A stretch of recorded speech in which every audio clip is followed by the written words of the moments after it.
Hello guys, आपका स्वागत है फिर से एक बार हमारे यूट्यूब चैनल पे जिसका नाम है जीएस बाय शिवम वर्मा। और आज आप लोग उसमें पढ़ेंगे तृतीय पंचवर्षीय योजना के बारे में जो 1961 से लेकर 1966 तक चली थी। इसके पहले अगर मैं बात करूं तो हम दो पंचवर्षीय योजना कंप्लीट कर चुके हैं। पहली पंचवर्षीय योजना को भी हम लोगों ने कंप्लीट कर लिया है और सेकेंड पंचवर्षीय योजना को भी हम लोगों ने कंप्लीट कर लिया है। जो पहली पंचवर्षीय योजना थी उसको हम लोगों ने बताया था कि वो 1951 से लेकर 1956 तक चली थी, और जो दूसरी पंचवर्षीय योजना थी वो 1956 से लेकर 1961 तक चली थी। अब हम बात करेंगे तृतीय पंचवर्षीय योजना के बारे में जो 1961 से लेकर 1966 तक चलेगी। इसमें जितने भी अहम पॉइंट्स हो सकते हैं उन सब को डिस्कस करेंगे, बशर्ते आप लोग वीडियो में शुरू से लेकर अंत तक बने रहें तो सब कुछ सीख जाएंगे आप, ये मेरा वादा है आपसे। ठीक है, तो चलिए हम लोग शुरू करते हैं तृतीय पंचवर्षीय योजना के बारे में। तो देखते हैं क्या क्या पॉइंट्स यहाँ से एग्जाम के पॉइंट ऑफ व्यू से हो सकते हैं, उन सब को हम लोग डिस्कस करेंगे। चलिए शुरू करते हैं। चलिए देखिए, लिखा हुआ है तृतीय पंचवर्षीय योजना को भारत में 1961 में लागू किया गया था। यह 1966 तक चली थी। ओके, सबसे पहली बात तो आपको तृतीय पंचवर्षीय योजना का कार्यकाल याद रखना है। ये कार्यकाल 1961 से लेकर 1966 तक हो जाएगा। ओके, इस समय भी प्रधानमंत्री तुम्हारे कौन रहेंगे? पंडित जवाहरलाल नेहरू रहेंगे। और राष्ट्रपति की अगर बात करोगे तो इस समय राष्ट्रपति भी कौन रहेगा? तुम्हारा डॉक्टर राजेंद्र प्रसाद राष्ट्रपति यहाँ पर भी रहने वाले हैं। सॉरी। अब बात करेंगे इस योजना का प्रमुख लक्ष्य क्या रखा गया था। तो इस योजना के लक्ष्य के बारे में अगर बात करें तो हमने कहा था पहली पंचवर्षीय योजना जो थी उसमें हम लोगों ने क्या किया था, उसमें हम लोगों ने कृषि का विकास किया था। दूसरी पंचवर्षीय योजना में हमने औद्योगिकरण पर बल दिया, क्योंकि हम लोगों के पास खाने के लिए भोजन हो गया था, तो हम लोगों ने सोचा कि हम लोग विकास करते हैं अपना। अब जब विकास हो गया तो हम लोगों ने तीसरी पंचवर्षीय योजना को सोचा कि अब हम क्या करेंगे, दूसरे देश से सहायता ना लेके हम अपनी खुद सहायता खुद दूसरों की करना चाहेंगे, यानी कि हम अब आत्मनिर्भर बनेंगे।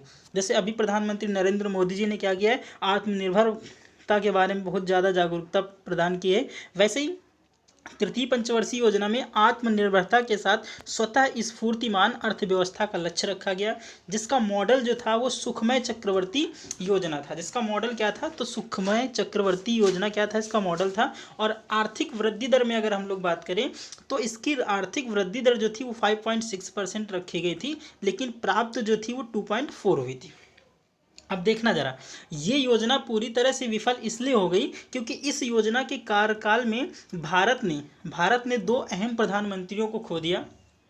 ठीक है, दो अहम प्रधानमंत्री यहाँ से अपने चले जाते हैं, दोनों की मृत्यु हो जाती है। और इसमें 1962 में चाइना भारत पर आक्रमण करता है, और 1965 में कौन? 1965 में पाकिस्तान भारत में आक्रमण कर देता है। दोनों के दोनों आक्रमण करने से भारत की अर्थव्यवस्था पूरी तरह से चरमरा जाती है, और भारत ऐसी विपरीत परिस्थितियों को देखता है जो सपने में भी भारत ने नहीं सोचा था। ठीक है, लेकिन वो हम बाद में पढ़ाएंगे। पहले हम लोग यहाँ से कार्यक्रम के बारे में देख लेते हैं कि इसमें कौन कौन से कार्यक्रमों को चलाया गया था। तो चलिए कार्यक्रमों के बारे में अगर बात करें तो पहला कार्यक्रम जो था उसमें था तृतीय पंचवर्षीय योजना में बोकारो इस्पात संयंत्र की स्थापना की गई थी। ये वही बोकारो है जो झारखंड में स्थित है, जो किसकी सहायता से लगाया गया था? जो यूएसएसआर की सहायता से लगाया गया था। हमने कहा था यूएसएसआर का फुल अब जो है इसको रूस बोला जाता है। क्या बोला जाता है? इसको रूस बोला जाता है। लेकिन ये 1991 के पहले ये क्या था? तो यूएसएसआर था। ठीक है, दूसरी बात 1964 में दो प्रमुख संगठनों की स्थापना की जाती है, और वो दो प्रमुख संगठन थे, एक तो था आईडीबीआई और दूसरा था यूटीआई। ठीक है, दूसरा यूटीआई था।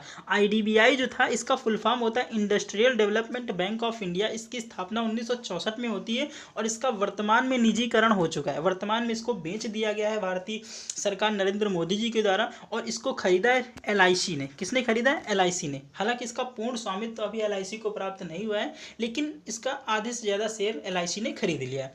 ठीक है, तो हम कहेंगे कि इसका क्या हो गया है? निजीकरण हो चुका है। इसके बाद दूसरी योजना के बाद बात करेंगे तो यूटीआई था। यूटीआई का फुल फॉर्म होता है यूनिट ट्रस्ट ऑफ इंडिया। इन दोनों संस्थाओं की स्थापना 1964 में की गई थी, और वो तृतीय पंचवर्षीय योजना के अंतर्गत ही आएंगे। ठीक है, तो अभी तक हमने क्या पढ़ा? हमने कहा कि लक्ष्य रखा गया था आत्मनिर्भरता के साथ स्वतः स्फूर्तिमान अर्थव्यवस्था।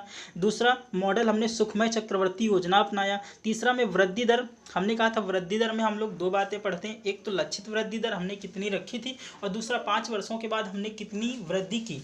ठीक है। तो हमने लक्षित रखी थी 5.6% और जब हमने देखी 5 वर्षों बाद तो 2.4 पाया और हमें लगा, ठीक है, कि हम तो योजना के पास भी नहीं पहुंचे हैं और इसलिए योजना क्या हो गई, पूरी तरह से असफल हो गई। इसके बाद हमने कहा कि 1964 में 2 महत्वपूर्ण संगठनों की स्थापना होती है और उसमें एक था IDBI और दूसरा था UTI। एक IDBI और दूसरा UTI। इसके पहले जो था बोकारो इस्पात संयंत्र की स्थापना की गई थी जो झारखंड में था और इसको रूस की सहायता से भारत में स्थापित किया गया था। ठीक है, तो अब आगे हम लोग बढ़ते हैं और आगे देखेंगे कि हम लोग ये जो पंचवर्षीय योजना थी आखिर इसमें क्या कारण थे, कि ये योजना विफल हो गई थी या फिर असफल हो गई थी। लेकिन इससे पहले 1965 में FCI की स्थापना होती है। ठीक है, 1965 में FCI की स्थापना होती है और FCI का फुल फॉर्म होता है फूड कॉरपोरेशन ऑफ इंडिया। ठीक है, क्या होता है, food corporation of India, FCI का फुल फॉर्म होता है। और ये FCI जो है ना, ये फसलों का मूल्य निर्धारित करती है कि किस फसल में MSP लगेगा। MSP का मतलब होता है मार्जिनल कॉस्ट प्राइस। ठीक है, मार्जिनल कॉस्ट प्राइस MSP। ठीक है, मार्जिनल सेलिंग प्राइस। ठीक है, किस दाम पे वस्तुओं को बेचना है, ये MSP कहलाता है। ठीक है, लेकिन इसी के बाद एक अन्य संगठन की स्थापना की गई थी जिसका नाम है कृषि कीमत आयोग। क्या नाम है, कृषि कीमत आयोग। और इसी कृषि कीमत आयोग का नाम 1985 में बदला गया और इसका नाम रखा गया कमेटी एन। ठीक है, यहाँ पे एन लिख लेना, committee an agriculture cost and price. अब ये क्या करता था, ये MSP की गणना करता था। ठीक है, हमने बताया FCI जो था वो फसलों की दर तय करता था कि किस फसल को MSP बेचा जाना है, लेकिन ये जो committee and agriculture cost and price था ये क्या करता था, MSP की गणना करता था। जिन फसलों पे MSP लग जाता था उनको क्या करता था, ये गणना करता था उनकी कि इसमें क्या क्या आया है, कितनी इसमें कॉस्ट लगी, कौन कौन सी फसल को क्या रेट में लगाया गया है। ठीक है, तो चलिए अब हम लोग बात करेंगे नेक्स्ट देखते हैं। लेकिन अगर दोस्तों आप लोग वीडियो पे नए हैं तो वीडियो को ज़्यादा से ज़्यादा शेयर करें और चैनल पे नए हैं तो चैनल को सब्सक्राइब कर लें। ओके, तो चलिए अब दूसरी बात, तृतीय पंचवर्षीय योजना असफल क्यों हुई थी, आखिर इसके क्या प्रमुख कारण थे कि ये योजना असफल हो गई थी। अच्छा, पहला कारण इसमें ये हो जाएगा कि 1962 में इंडो साइनो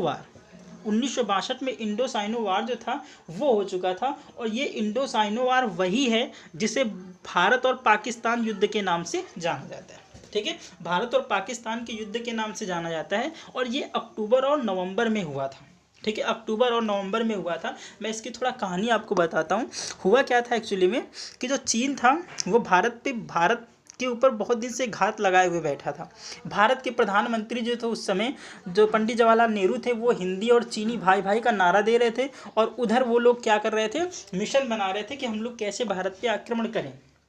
ठीक है, बात आती है 1962 अक्टूबर नवंबर में अरुणाचल प्रदेश में जो मैकमोहन रेखा थी। कौन थी, मैकमोहन रेखा जो थी अरुणाचल प्रदेश वाले हिस्से में है, अभी मैं मैप में आपको दिखा दूंगा। वहाँ से ये लोग घुस आते हैं और उसके बाद अरुणाचल प्रदेश,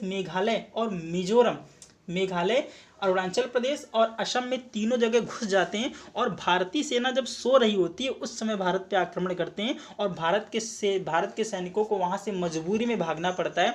यहाँ तक की स्थिति इतनी विकराल हो जाती है कि भारतीय लोगों ने जितनी भी बैंकें थी उनका सबका पैसा जो है वह ऐसे ही जला दिया। ठीक है, पैसा जला दिया, जो सिक्के थे उनको कुओं में फेंक दिए। ये इसलिए किया इन्होंने कि अगर चीनियों के पास ये पैसा लग जाता तो हमारे ही सामान को हमारे ही पैसे से खरीद के महंगाई को भारत में बढ़ा सकते थे। इसलिए भारत की जितनी भी बैंकें थी सब बैंकों की क्या कर दिया इन्होंने, लूटा, और जो नहीं लूट सकी उसको भारतीयों ने खुद जला दिया उनका पैसा। इतनी विकराल स्थिति आ गई थी। और दूसरी ओर हम लोग क्या कर रहे थे, हिंदी चीनी भाई भाई के नारे लगा रहे थे। ठीक है, तो अब मैं मैप में आपको समझाता हूँ कि आखिर हुआ क्या था। चलिए, ये देखिए मैंने मैप लगा दिया है आपको और मैप में दिखाता हूँ एक्चुअली में सीन क्या क्या था। ठीक है, तो देखिए ये जो आपको दिख रही ये वाली, मैं कलर यहाँ से चेंज कर लेता हूँ। ये जो आपको ये वाला एरिया दिख रहा है, ठीक है, ये वाला, ये अरुणाचल प्रदेश का है। ठीक है, ये अरुणाचल प्रदेश का है और ये जो है ये सिक्किम का है। ये भारत का एक राज्य है सिक्किम। ओके, ये सिक्किम है और यहाँ से ये लद्दाख है। ठीक है, ये जो है लद्दाख वाला एरिया है और ये जो लद्दाख का एरिया है यहाँ भी घुसपैठियों ने घुस के हमला कर दिया था। लेकिन सबसे पहले इन्होंने आक्रमण किया कहाँ से, तो यहाँ से किया। ठीक है। ये जो रेखा है ना, इसको बोलते हैं मैक-मोहन रेखा। क्या नाम जाना जाता है इसको? इसको मैक-मोहन रेखा के नाम से जाना जाता है। और ये वही मैक-मोहन रेखा है जो भारत को चीन से अलग करती है। भारत की टोटल जो बाउंड्री है वो जो चीन के साथ सीमा साझा करती है वो है 4050 किलोमीटर, जिसमें से तुम्हारी 3290 किलोमीटर जो है वो एरिया जो है वो डिस्प्यूट है किससे? चाइना के साथ, यानी कि विवादित भूमि जो है वो चाइना के साथ है। ये वाली एरिया को छोड़ दो, क्योंकि यहाँ पे तिब्बत बसा हुआ है, नेपाल बसा हुआ है, और ये वाला एरिया को छोड़ दो तो बाकी जितनी भी एरिया है वो सब की सब पूरी की पूरी किससे विवादित है? वो चीन से विवादित है। इसके बाद अगर हम लोग बात करेंगे ये वेस्टर्न वाला इलाका, ये वाला, ठीक है, तो यहाँ पर चीनियों ने आक्रमण किया पहाड़ी क्षेत्र पे, और 1962 में ही चीन ने क्या कर दिया? भारत का ये वाला हिस्सा क्या कर लिया? कब्जे में ले लिया। ठीक है। और इससे पहले हमने बताया था कि 1948 में पाकिस्तान ने ये वाला हिस्सा कब्जा लिया था। तो अब भारत के पास ये वाला तो पाकिस्तान के कब्जे में आ गया था और ये चीन के कब्जे में आ गया। इसको अक्साई चीन के नाम से जाना जाने लगा और इसको पीओके के नाम से जाने लगा। ये जो लाइन थी इसको बोलते थे एलओसी। क्या बोलते थे? एलओसी, यानी कि लाइन ऑफ कंट्रोल। ठीक है, लाइन ऑफ कंट्रोल। और इसे एलएसी के नाम से जाना जाता है, यानी कि line of actual control. Okay, line of actual control Bharat और चीन के साथ, और लाइन ऑफ कंट्रोल यानी कि भारत और पाकिस्तान के साथ। भारत और पाकिस्तान के साथ टोटल जो सीमा है वो 4050 किलोमीटर साझा होती है, जिसमें से 3290 किलोमीटर जो है वो विवादित है चाइना के साथ। अब भारत में ये लोग यहाँ से घुसते हैं, अरुणाचल प्रदेश से घुसते हैं, और भारत के सैनिक जो यहाँ पर तैयार थे, और ये लोग रात के समय घुसते हैं, और तो ये लोग सो रहे होते हैं, इनको अंदाज़ा ही नहीं होता है, क्योंकि ये लोग क्या कर रहे थे? इन्होंने सोचा था कि हिंदी और चीनी भाई भाई हैं, लेकिन इन्होंने ये इसका गलत फ़ायदा उठाया और यहाँ से आक्रमण किया। और जब यहाँ से आक्रमण किया तो इसके बाद हुआ क्या एक्चुअली में? तो भारत वालों को इतनी बुरी तरह से यहाँ से हार का सामना करना पड़ा कि भारत जो है अपनी सारे सैनिकों को लेके यहाँ से क्या हो गया? वापस हो गया। ठीक है, तो अब यहाँ से हम लोग आगे बढ़ते हैं और देखते हैं कि इसके बाद नेक्स्ट पॉइंट क्या यहाँ से हो सकता है। ओके, तो चलिए, आपको मैप से समझ में आया? बताना ज़रा कमेंट बॉक्स में। ठीक है, अब दूसरी बात, उस समय प्रधानमंत्री कौन था? तो पंडित जवाहरलाल नेहरू थे। मैं प्रधानमंत्री के बारे में थोड़ा बात कर देता हूँ यहाँ से। इनका जन्म जो है 14 नवंबर को हुआ था, इसलिए 14 नवंबर को बाल दिवस के रूप में मनाया जाता है। 1889 को जन्म होता है, और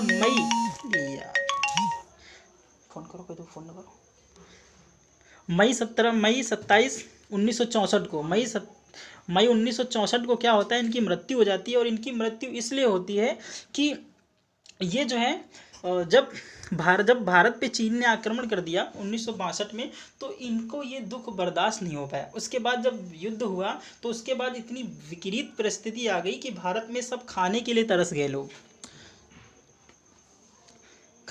तरस गए। और जब भारत पूरी तरह से भूख से मरने लगा तो ये सदमा प्रधानमंत्री जो है जवाहरलाल नेहरू बर्दाश्त नहीं कर पाते हैं, और इसी सदमे के बाद ये क्या होते हैं? इनकी मृत्यु हो जाती है। और अब भारत में प्रधानमंत्री नया बनाने के लिए किसको चुना जाए? सबसे बड़ी दुविधा ये थी, क्योंकि उस समय भारत में पंडित जवाहरलाल नेहरू के जैसा कोई भी प्रधानमंत्री योग्य नहीं था। ठीक है, तो उस समय इसके बाद बनाया जाता है, लाल बहादुर शास्त्री को प्रधानमंत्री बनाया जाता है। और लाल बहादुर शास्त्री को प्रधानमंत्री के रूप में मानने के लिए कोई तैयार ही नहीं था, क्योंकि एक और जहां पंडित जवाहरलाल नेहरू लंबे चौड़े थे, और दूसरी ओर यहीं लाल बहादुर शास्त्री जो थे नाटे कट के थे, छोटे कट के थे। इनको कोई प्रधानमंत्री मानता ही नहीं था। और जब इनको कोई प्रधानमंत्री मानता नहीं था तो बड़ी विपरीत स्थिति में सब पूरा देश फंस गया कि अब हम कहाँ से लाएं ऐसा प्रधानमंत्री। ठीक है, अब जो लाल बहादुर शास्त्री थे उनकी असली परीक्षा जो थी वो 1965 में होने वाली थी, क्योंकि 1965 में आक्रमण किसने कर दिया? पाकिस्तान ने आक्रमण कर दिया। और अब की बार भारत जो है वो सीख ले चुका था, और अब की बार भारत ने जो है पूरी तरह से तैयार होकर आक्रमण किया किस पे? पाकिस्तान पे। और पाकिस्तान को चारों ओर से घेर के मारा। ठीक है, घेर के मारा। और इसी युद्ध में जब एक और जो सैनिक थे वो लड़ रहे थे पाकिस्तान और चीन से, और दूसरी ओर किसान जो थे वो खेतों में लगे हुए थे, इतनी पैदावार को बढ़ा रहे थे ताकि लोग जो है वो भूख से मरे ना। तो यही तुम्हारे लाल बहादुर शास्त्री ने यहीं पर नारा दिया था, जय जवान जय किसान का नारा किसने दिया? लाल बहादुर शास्त्री ने दिया। और वो 1965 में दिया था, जब भारत और पाकिस्तान एक दूसरे के आमने सामने थे। ठीक है, इसको मैं मैप से बताता हूँ कि मैप में एक्चुअली में हुआ क्या था और भारत ने इस युद्ध को कैसे जीता था।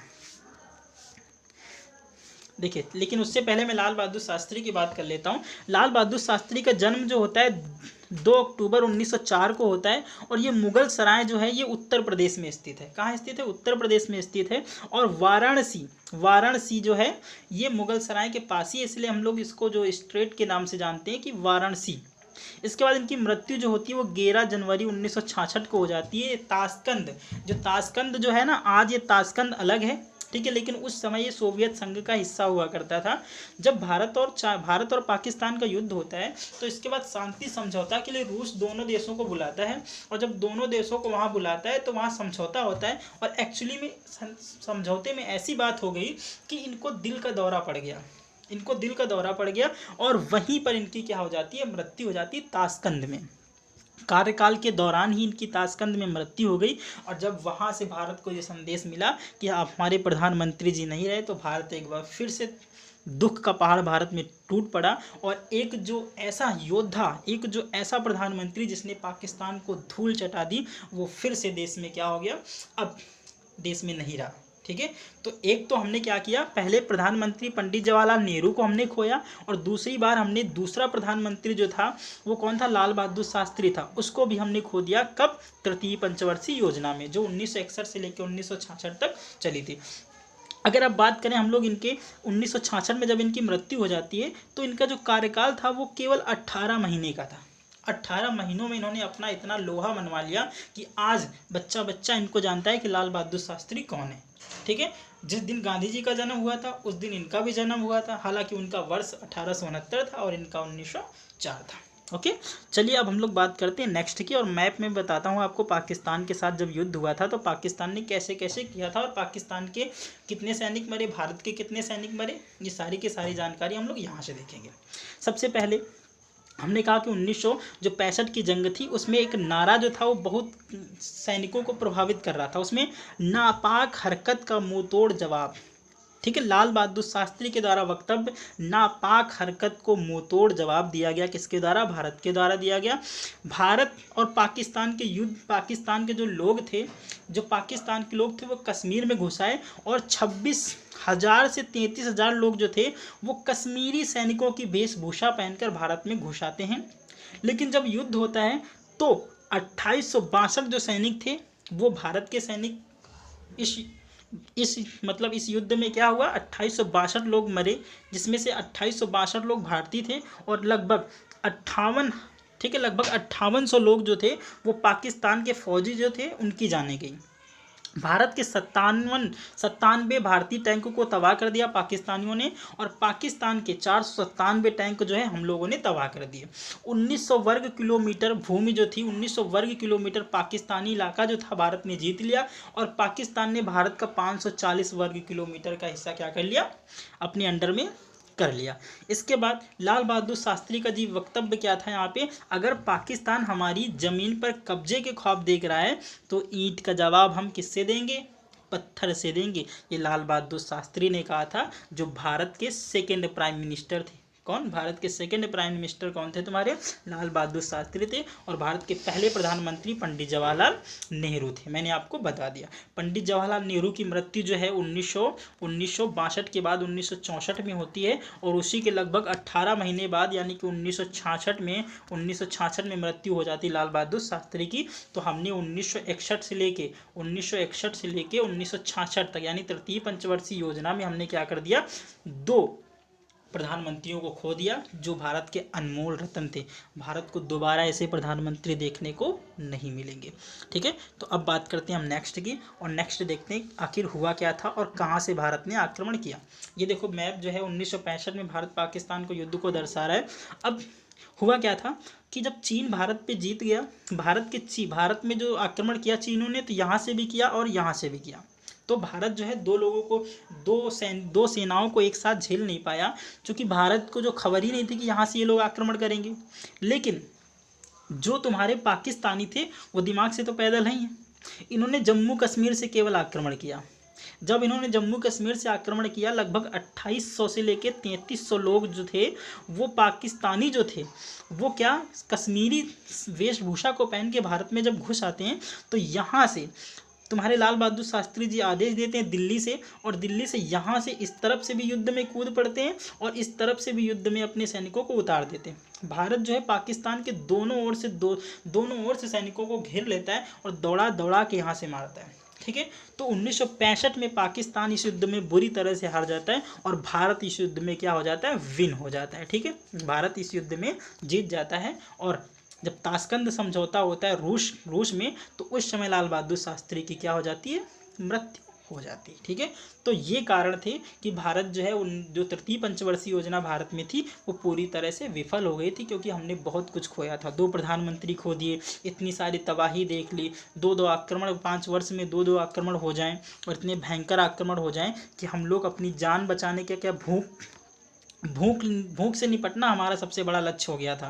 ओके, अब तीसरा क्या था कि 1965 से लेकर 66 तक भारत में बहुत बड़ा अकाल पड़ गया। ठीक है, क्योंकि हमने केवल 5 वर्षों में कृषि के ऊपर कार्य किया था प्रथम पंचवर्षीय योजना में। दूसरी पंचवर्षीय में योजना में तो हम लोग औद्योगिकरण की बात करने लगे थे। अभी पूरी तरह से हम क्या नहीं थे, पूरी तरह से हम आत्मनिर्भर नहीं थे खाद्यान्न में। ठीक है, अब इसके बाद 1964 में पंडित जवाहरलाल नेहरू को दिल का दौरा पड़ने से मृत्यु हो जाती है। भारत पाकिस्तान युद्ध में लाल बहादुर शास्त्री ने जय जवान जय किसान का नारा दिया। 1966 से लेकर 1969 तक भारत में कोई योजना लागू नहीं हुई और इस पीरियड को हम लोग कहते हैं कि ये योजना अवकाश था।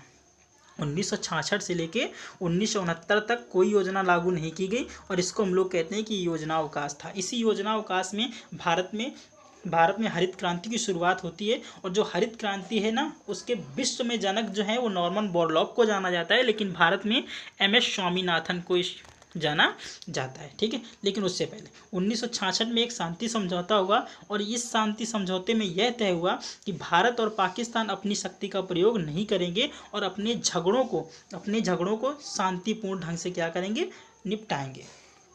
नेक्स्ट,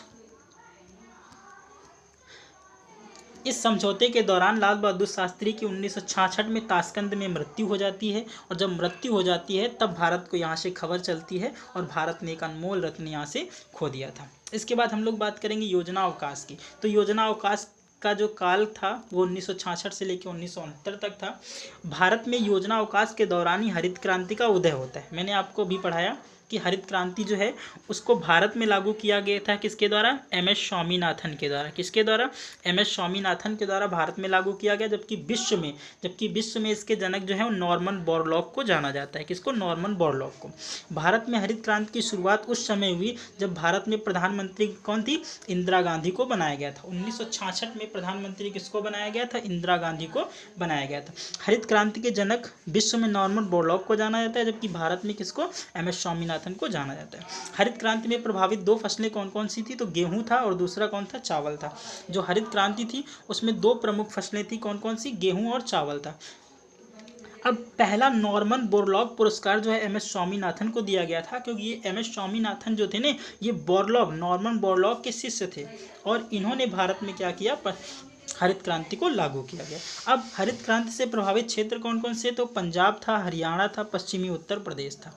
ओके गाइस, तो तृतीय पंचवर्षीय योजना के बारे में हम लोग यहीं तक पढ़ेंगे। और अगर आपको वीडियो समझ में आ गया है तो आप लोग लाइक करिए और चैनल को सब्सक्राइब करिए। ठीक है, और अगर